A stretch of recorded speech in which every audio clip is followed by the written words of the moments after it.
So what if I told you that there's a method in Monster Hunter Wilds that gives you anywhere between 5 to 750 decorations or RTN weapon parts per hour? And what if I told you that it's so easy that you literally only have to repeat one single mission without having to do any extra setup? And maybe you would even call me crazy, but this is all dependent on playing under the full moon. But I'm going to show you how to make it much simpler than that with literally not a single setup. So this whole method just depends on one single thing, that is collecting ephemeral blossoms, which gives us a special pollen that we can then trade over here at Seka. Well, in this case at Nara, that intermediates for Seka, and for every single of that pollen we get, we can buy one of these golden tickets with, and then we're gonna use those same tickets at the melding pot to buy a ton of RTN weapon parts or ton of decorations. Literally, one of these is 1200 points, which is going to be the highest right now in the game. However, there's a catch. We can only have these blossoms spawning under a full moon. This is something that the game actually does. There are moon phases in the game that are taken into account when some of these items will spawn. And normally until now, you would have to progress the time and rest at the tent up until you went to a day that featured a full moon. But guess what? None of that is needed any longer. We can just go ahead and do all of that into one single mission that has the full moon already active all the time. So here is what you need to know about the setup. We're not going to care any longer about any of the moon phases. We don't have to do that manually anymore because we're going to use optional quests instead to handle that for us. Basically, there is one optional quest that we're going to check out that puts us in a day that had a full moon. So I'm going to go right here to Alma, and you're going to go ahead and check out optional quests and scroll all the way almost at the bottom to the 4-star, the desert knows not the sea. This is exactly the mission we're going to constantly repeat to get 2 of those flowers per run, as this puts you in a day that had one of those full moons. So huge shout out to the fan base for actually sharing this with everybody. It's an absolutely busted method, so do it while you still can. Now, if you want to expedite this process a little bit more, another thing that I recommend doing is also making sure to set up at least a couple of camps. One should be Area 4 West, not further away from the main camp. You can also use Area 3, by the way, but that's a bit more complex. And you can also go ahead and use either Area 10, but as you can see, it's very unsafe and it can often get destroyed. Or you can go ahead and just use the Area 9 Lookout Hill, which is a bit further away from the point we need to be at. However, it is much safer.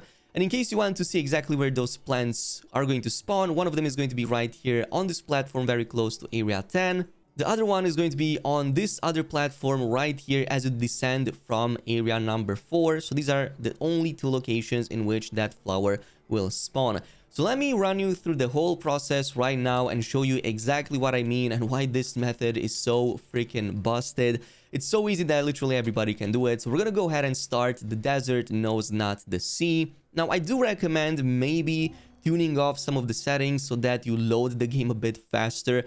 And once we're on this side, I'm going to immediately go to my map and teleport first to Area 4 West. This is now going to put us exactly where we need to be. And from this point on, you're going to follow my steps. So we're going to go up the ramp all the way to the end of the platform, as this will give us access to another platform down below. So just head over where I am and jump down. And you should have already seen that plant spawning right in front of us. That is exactly the one that we need. However, it's not going to spawn for another 5 to 10 seconds, give or take. You're going to see it blooming in a bit, and that's because full moon will begin in about like 5 to 10 more seconds.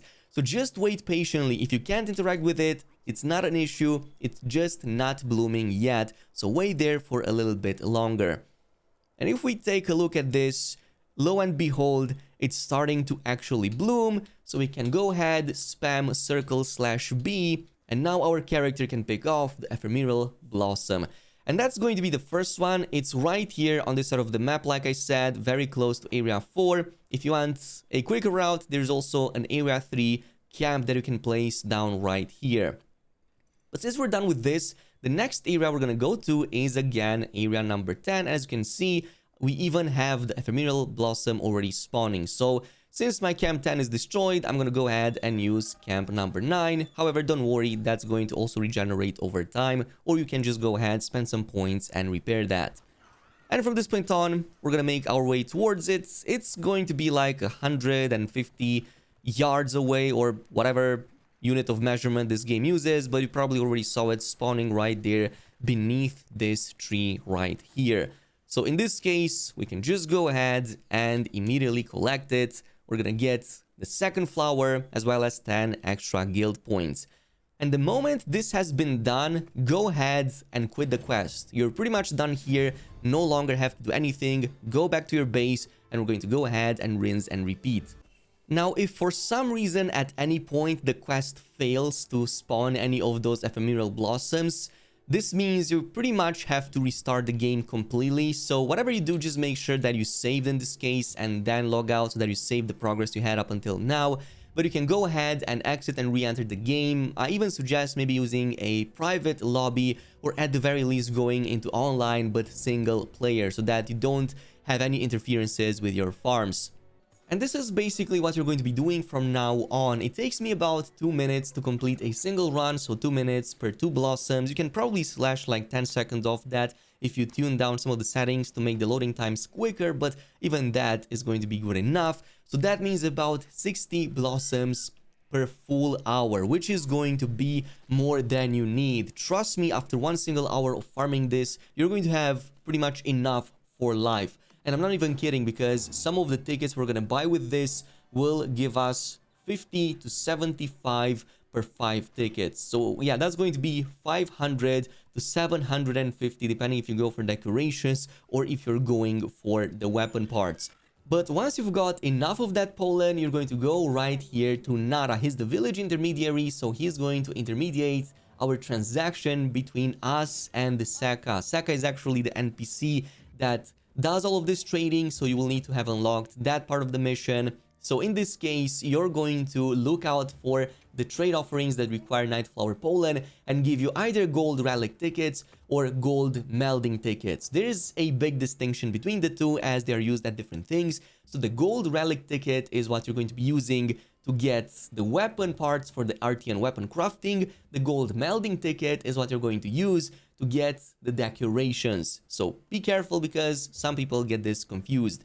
But now the only thing you're going to be doing is resting at the tent, checking the trade list, resting again, refreshing the trade list, rinse and repeat. Basically, every time you rest, you're going to refresh the traders list so you can continuously buy the gold tickets often as they appear in that transaction list. It doesn't really matter at what time of day you change or what weather type you change. Don't even change that, just go to whatever time of day you want to, as that's going to be enough. As long as you progress the time, that's going to be enough to refresh the shop.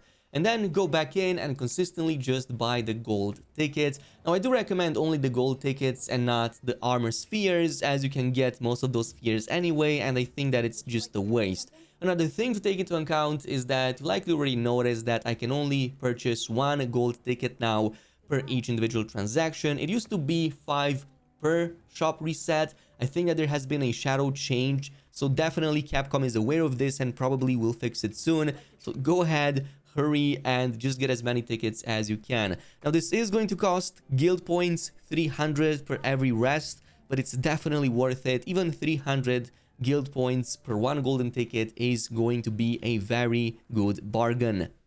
But once you've done all of this and got at least like a few tickets to make the transaction, go add the Peaks of Accord. And in this case, we're going to head over right here to the melding pod. So we're going to go ahead and do this with the relics first. Like I said, this is going to cost some of those gold relic tickets. And we're going to go for the ancient ones, the best of the best, basically. And if we take a look right here, you can see that a gold relic ticket is worth 1200 points, and we only need 80 of them for 1 single ancient weapon fragment. So if we were to transact, let's say 5 of these, that's going to give you 75 items per just 5 of those, which is absolutely insane. That is like 7 or so hunts in a row, probably even more than that if you were to go ahead and do the best hunt, and that would be like 2 hours of farming, give or take. So look, the insanity over here, how many appraised box items we have, pretty much all of them legendary, and we can pretty much go ahead and craft as many RTN weapons as we want. We talked about how you can farm the best of the best, so totally check the video before this as well. And if we go ahead and do the same thing, but for example, let's say we do it with the Ancient Orb Sword, as we want those decorations for the weapon, we can just go ahead and give 5 in, and that's going to translate to 50 of those same items. That is because the cost here is going to be slightly higher. And that's still going to be absolutely crazy. You're going to turn in so many new decorations for either the weapon or the armor. It's absolutely insane. So if just 5 of those tickets gives you this much, 50 per 5 tickets, you can imagine how much 1 hour will give when you get 50 of those blossoms per hour. So that's 500 of these pure decorations in 1 single hour of farming. I can tell you right now, after 180 hours, I didn't have 500 total jewels at all. I had a little bit less than that. So this definitely made it way quicker. Now, is this going to persist? Not for long. I really doubt that Capcom will let this persist for too long. So go ahead and do it while you still can. Maybe even don't update the game and play offline for the time being. I'm definitely going to do that. But yeah, this is pretty much it with the video. Thanks so much for watching, and I'll see you in the next one.